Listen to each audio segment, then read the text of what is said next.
El Kinneret es el lago principal de Israel, que durante mucho tiempo ha proporcionado agua potable a gran parte de la población del país. El país estaba acostumbrado a considerar este lago como una fuente eterna, hasta que su nivel comenzó a bajar. En algún momento Israel decidió hacer lo que ningún otro país había hecho, hacer que el mar subiera a la montaña. Ni las colinas ni otras dificultades del relieve impidieron que el país lo lograra. Un pueblo ingenioso hizo que el agua subiera con la ayuda de potentes estaciones de bombeo. En total, se gastaron casi 300 millones de dólares y se excavó una enorme cantidad de tierra. Todo ello con el fin de que el agua salada del mar Mediterráneo llegue al lago que abastece de agua potable a Israel. Suena como una locura, pero cuando vives en un país donde cada gota de agua vale su peso en oro, esa locura se convierte en ingeniería.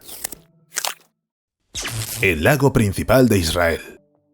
Si miras el mapa de Israel, el lago Kinneret parece un gran espejo brillante en la parte norte del país. Pero este espejo no refleja el cielo, sino el destino de todo un país. También se le conoce como el Mar de Galilea, aunque solo es mar en el nombre. El agua aquí es dulce y su tamaño es bastante pequeño, con solo unos 20 kilómetros de largo y 12 kilómetros de ancho. Pero la importancia del Kinneret es mucho mayor de lo que parece a primera vista. Sin él, Israel no existiría. En otros tiempos, el Kinneret era un tranquilo lugar de pescadores. Pescaban tilapia, regaban los campos con agua de los arroyos y vivían así desde hacía siglos. Pero en el siglo XX eso cambió. Israel convirtió el Kinneret en el corazón de su sistema hidráulico y obligó al agua a ir donde nunca había ido, al interior del desierto. En los años 50 y 60, el país creció a un ritmo vertiginoso. La población aumentaba, las ciudades se extendían hacia el sur, a lugares donde simplemente no hay agua dulce. Entonces, surgió un plan que cambió Israel para siempre: construir un acueducto nacional del país y llevar la vida por las tuberías. Literalmente. Era como excavar un río en la roca. Los israelíes extrajeron millones de metros cúbicos de roca, cortaron macizos rocosos, vertieron montones de hormigón. El proyecto costó el 5% del PIB del país. Una locura para aquellos años, pero no había otra salida. Como resultado, desde la orilla norte del Kinneret se extendieron estaciones de bombeo, tuberías, túneles y depósitos. El sistema tenía una longitud de más de 130 kilómetros y descendía por las laderas de Galilea, a través de valles y colinas, hasta que el agua llegaba a las zonas centrales del país y más allá, al árido Negev. Donde antes solo había arena, sucedió lo imposible. Los campos y los jardines comenzaron a reverdecer. Cuando se puso en marcha el acueducto en 1964, fue un acontecimiento de alcance nacional. Por primera vez, Israel sintió que era capaz de controlar la naturaleza, que tenía su propia vena, casi mágica, que alimentaba la tierra. El Kinneret dejó de ser solo un lago para convertirse en la arteria del país. Cada año, de aquí salían alrededor de 400 millones de metros cúbicos de agua. Esto es casi la mitad de todo lo que consumía Israel en ese momento. El agua del Kinneret salía de los grifos de las casas, regaba los campos y fluía por las tuberías hasta los kibutz más meridionales. Gracias al lago, Israel no solo sobrevivió, sino que prosperó. Sin embargo, como cualquier corazón, tiene un límite. Cuanto más bebía el país, más rápido disminuía el lago. Llegó un momento en que el Kinneret se encontraba en muy mal estado. La desaparición de El Salvador. En los años 1960 o 1980, el nivel del agua en el Kinneret se mantuvo alrededor de los 209 a 210 metros por debajo del nivel del mar, lo cual era una norma que satisfacía a todos. Los israelíes bombeaban tranquilamente agua para sus necesidades y esta se reponía hasta alcanzar el nivel necesario. Pero a finales del siglo, las sequías se hicieron más frecuentes y más intensas, lo que provocó que la aguja del medidor comenzara a descender cada vez más. En el mar de Galilea cada vez había menos agua. En invierno, cuando normalmente se esperaba un aumento, casi no había incremento. Y en verano, en la temporada de consumo activo de agua, el nivel bajaba decenas de centímetros. En 2001 se acercó a la línea roja inferior, menos 213 metros. Por debajo de esta marca comenzaban los procesos que más temían. Las sales subían desde el fondo, el agua se volvía amarga y el ecosistema se desmoronaba. Los científicos advertían, 1 metro más y el lago que abastecía al país se convertiría en el charco salobre, casi el mar muerto. 1 centímetro de agua aquí equivale a casi 2 millones de metros cúbicos, y cuando el nivel bajaba al menos 1 metro, Israel perdía decenas de millones de metros cúbicos, agua con la que se podría abastecer a ciudades enteras. Pero incluso entonces, el país no podía renunciar a su salvador. Simplemente no existían otras fuentes. Israel seguía bombeando agua, aunque veía cómo el lago se debilitaba. Sí, en un momento dado, los israelíes empezaron a extraer menos agua del Kinneret, pero el lago siguió disminuyendo considerablemente durante las sequías. El problema se agravó no solo por el consumo interno. La principal fuente de alimentación, el río Jordán, aportaba cada vez menos agua. Sus cabeceras en los altos del Golán se secaban cada vez más temprano y la temporada de lluvia se acortaba. En el norte, en el Líbano y Siria, se construyeron presas y tomas de agua que interceptaban parte del caudal. El Kineret perdía millones de metros cúbicos. En 2008 ocurrió lo que más temían. El nivel bajó por debajo de la línea negra, menos 214,87 metros. Fue un mínimo récord, en el que las estaciones de bombeo apenas podían funcionar. La arteria principal se estaba secando. En el fondo quedaban barcos. Las raíces de los árboles que sobresalían del limo se convirtieron en la nueva línea costera. Los periódicos se llenaron de titulares como «El Kineret al borde del abismo» y «El lago necesita ayuda». Pero, ¿de dónde sacar agua si el propio Kineret era la salvación? A su alrededor solo había desierto y rocas, y un mar que se cernía sobre el país desde el oeste, el salado mar Mediterráneo. Segundo aliento.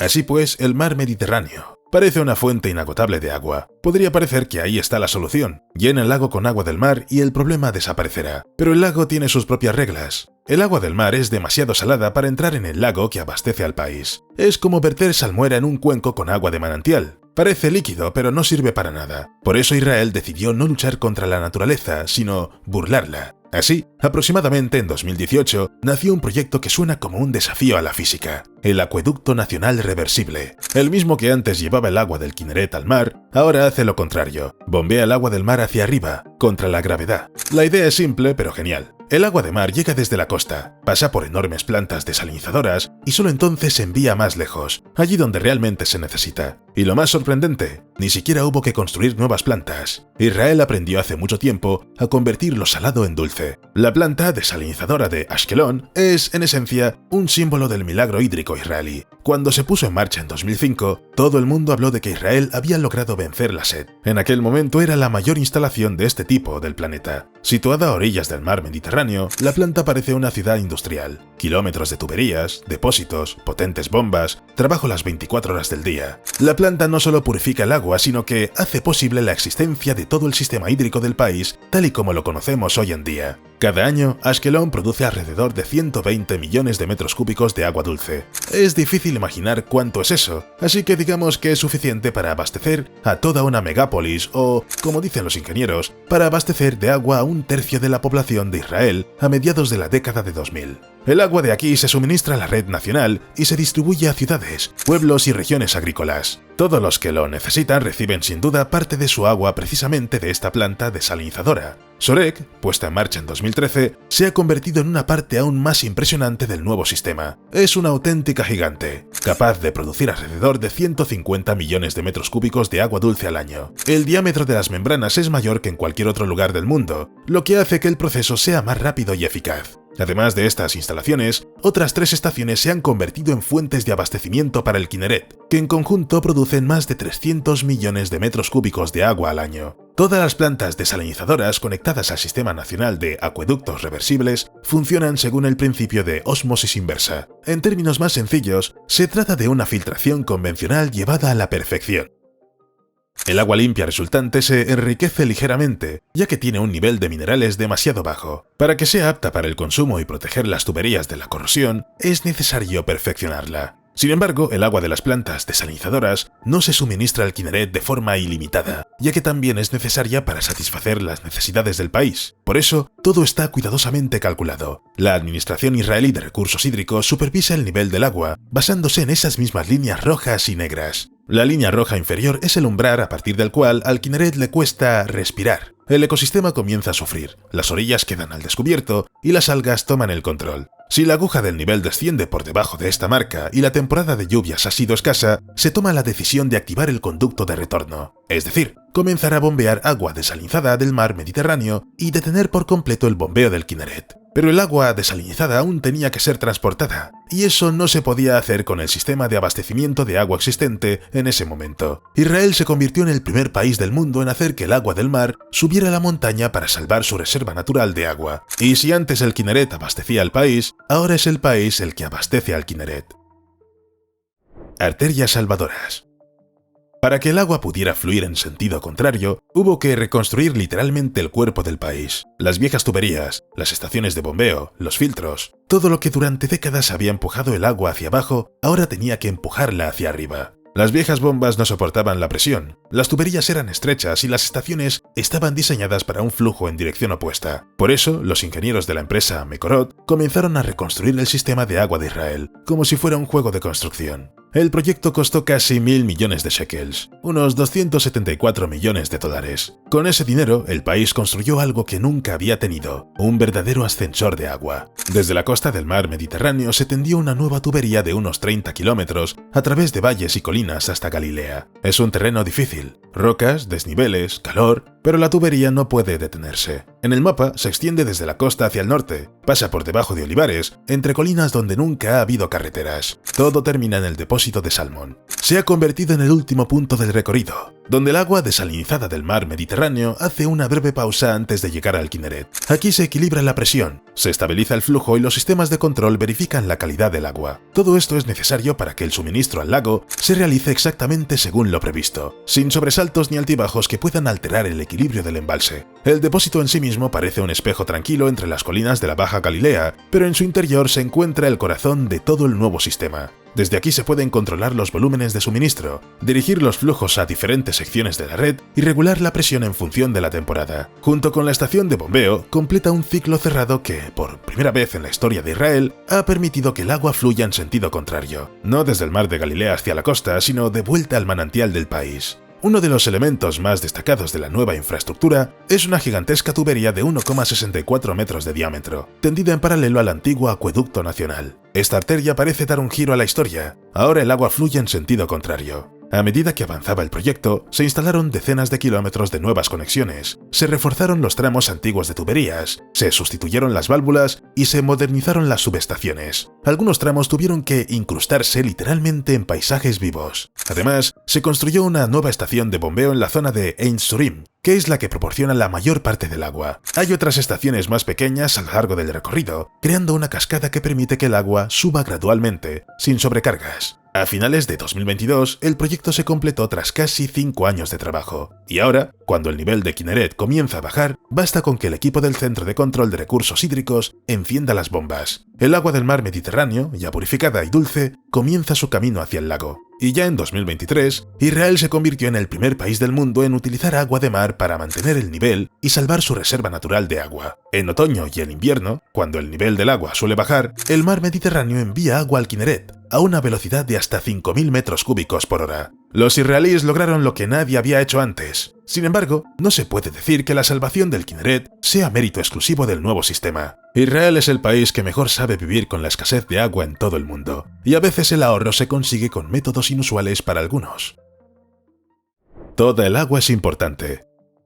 En Israel, el lago Kinneret se salva no solo mediante la desalinización del mar, sino también gracias a que han aprendido a reutilizar el agua, literalmente devolviéndola a la vida. Cada litro que se purifica y se devuelve al sistema es agua que no es necesario extraer del lago más importante del país. Hoy en día, el país depura alrededor del 90% de sus aguas residuales, lo que supone un récord mundial. A modo de comparación, la media en los países europeos ronda el 30%, mientras que en Estados Unidos es inferior al 10%. Casi toda esta agua depurada se destina a la agricultura, a los campos, huertos y viñedos. Lo que antes eran aguas residuales ahora riega el trigo, los cítricos e incluso las flores que crecen en el desierto. Y todo ello gracias a un enorme sistema de ingeniería que, en cuanto a su magnitud, no tiene nada que envidiar al acueducto nacional. El corazón de este sistema es la planta depuradora Shafdan, situada entre el Tel Aviv y Rishon LeZion. Funciona desde principios de la década de 1980 y hoy en día se considera una de las más avanzadas del mundo. Su función es recibir las aguas residuales de la mayor aglomeración urbana del país, donde viven más de 2 millones de personas. Cada día llegan aquí alrededor de 370.000 metros cúbicos de aguas residuales, que pasan por varias etapas de depuración, mecánica, biológica y filtración a través de arena y tierra. Después de esto, el agua queda tan limpia que puede utilizarse para el riego sin dañar el suelo ni las plantas. Pero Shafdan no es solo una planta de tratamiento, es todo un sistema en el que el agua pasa por una depuración natural a través de capas de arena en la zona de Rehovot y Ness Ziona. Allí, bajo tierra, se filtra de nuevo, como si volviera a la naturaleza para volver a ser apta para la vida. Luego, unas bombas extraen esta agua y la envían a un sistema de canales de riego que se dirigen hacia el sur, a los campos del Negev.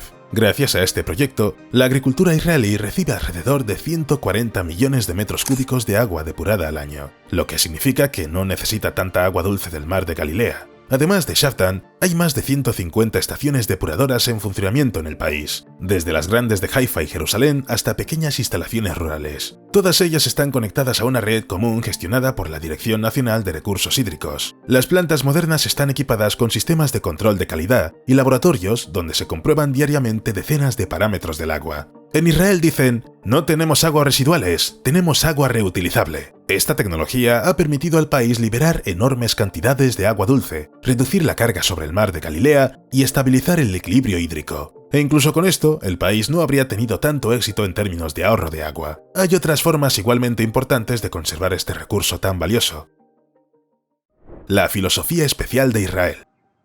En Israel, el ahorro de agua no es solo un hábito, sino una filosofía que se remonta a los orígenes mismos del país. Aquí, cada gota es como una moneda en el presupuesto familiar. Israel vive en el desierto y por eso ha aprendido a considerar el agua como lo más valioso que tiene. No es exageración, sino pura matemática. Llueve poco, hay pocos manantiales, pero cada vez hay más gente. En estas condiciones no basta con extraer agua, hay que conservarla. La principal maravilla del sistema israelí es lo poco que se pierde de agua. Las pérdidas en las redes de abastecimiento de agua son increíblemente bajas, alrededor del 5% con un máximo del 10% en algunas zonas. A modo de comparación, la media mundial es de entre el 20 y el 30%. En Israel, cada tubería está bajo vigilancia y cada fuga se rastrea en tiempo real. Sensores de presión, válvulas electrónicas, notificaciones instantáneas. Todo esto no es un lujo, sino parte de la rutina diaria. Si en algún lugar de la red se pierde agua, se sabe en cuestión de minutos, y no porque la gente tema las pérdidas, sino porque aquí el agua es un sistema vivo que hay que controlar, como un organismo. Pero la verdadera filosofía de la economía no nace en las tuberías, sino en la tierra. La agricultura israelí es un ejemplo de cómo se pueden cultivar cosechas en lugares donde llueve un par de veces al año.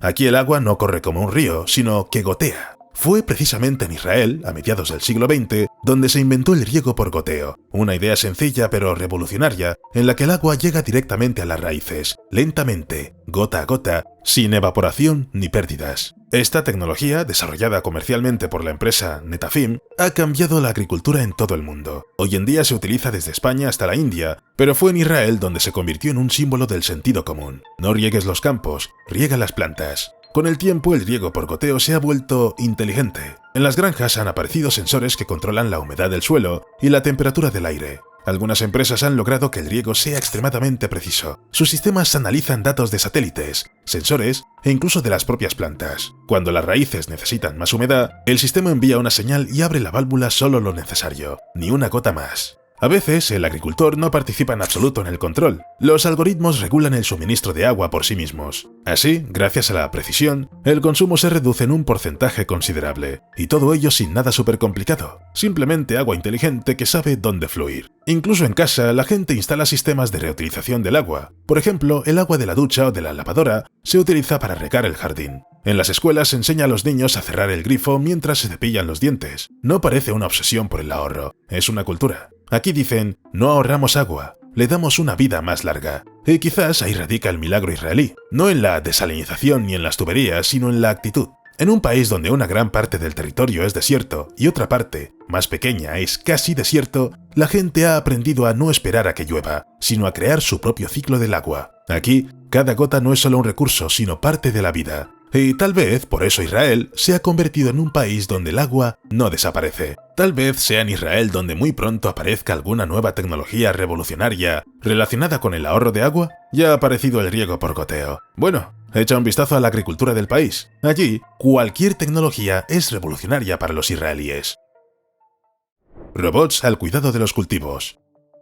En Israel cada vez hay menos abejas, pero tienen que trabajar cada vez más. Los huertos y las plantaciones crecen, las cosechas requieren precisión y estabilidad, y los polinizadores naturales no pueden seguir el ritmo. El clima también contribuye a agravar la situación. El calor, los vientos secos, las olas de frío repentinas, todo ello desestabiliza el ciclo habitual de las abejas. Sin su trabajo, no habría aguacates, arándanos, ni muchos otros cultivos. Además, las abejas no son trabajadoras universales. No entienden bien algunas plantas, como el aguacate, cuyas flores se abren a diferentes horas del día y requieren una polinización cruzada estricta. Los abejorros, que lo hacen mejor, son una rareza en Israel, y su número está disminuyendo. Como resultado, los agricultores se encontraron en una situación extraña. Parecía que la tecnología había avanzado mucho, pero la polinización seguía dependiendo de insectos aleatorios y del el clima. En este contexto, la startup israelí BloomX decidió que era hora de sustituir el zumbido de la naturaleza por máquinas inteligentes. Sus robots polinizadores no vuelan como drones, sino que se desplazan y trabajan en lugar de las abejas. El Yahav 2400 tiene el aspecto de una plataforma compacta que se desplaza a lo largo de las hileras de aguacates, sabiendo exactamente dónde y cuándo actuar. En lugar de alas, tiene tentáculos electrostáticos. Crean un suave campo eléctrico que literalmente atrae el polen de las flores y lo transporta a los árboles vecinos. Todo esto ocurre sin sacudidas, sin daños, de forma suave, precisa y rápida. El robot está conectado a un sistema que analiza datos sobre el clima, la humedad y las fases de floración, por lo que solo sale al campo cuando las plantas están listas para recibir el polen.